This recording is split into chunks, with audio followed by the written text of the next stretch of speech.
3B of Unit 7, Lesson 3, Parameters in Return Practice in Code.org's Computer Science Principles curriculum. This level is what I would like to call, hey, let's force a parameter when we really don't need one, because that's what we're about to do. Making something way more complicated than it really needs to be for no other reason than just practicing with a parameter and confusing the masses as to why we would do it. We are going to find the cycle genre image index. So what they want us to do is to click this button and have a different image associated with a different genre cycle through.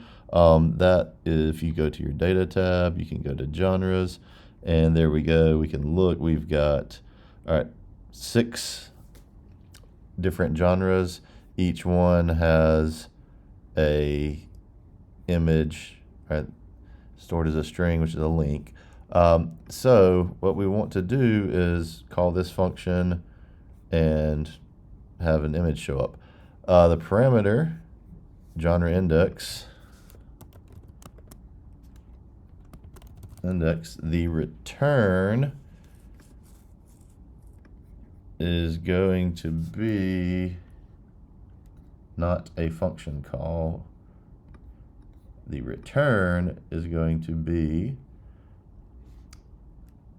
the, let's look at the name of that list, genre image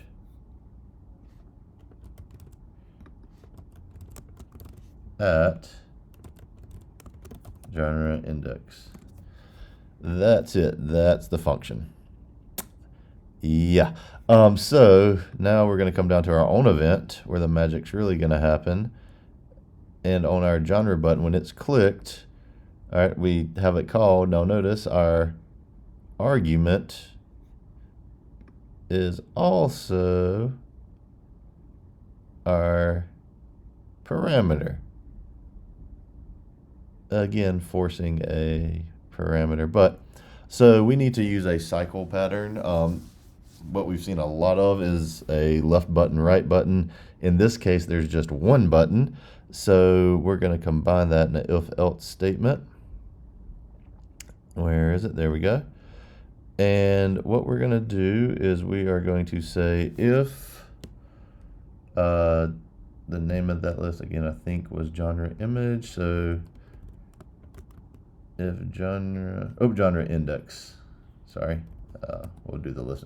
If genre index is greater than 0, then we want to move from right to left. So genre index will get genre index -1. Else, meaning it is 0, we want to reset it to the end of the list. So we will update genre index to get genre image, the name of that list,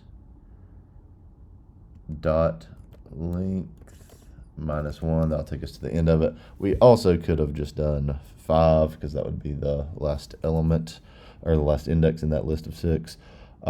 But this way, if we decide to add genres later, which we may do, I've not gone that far yet, we're good. All right, let's test this out and see what happens.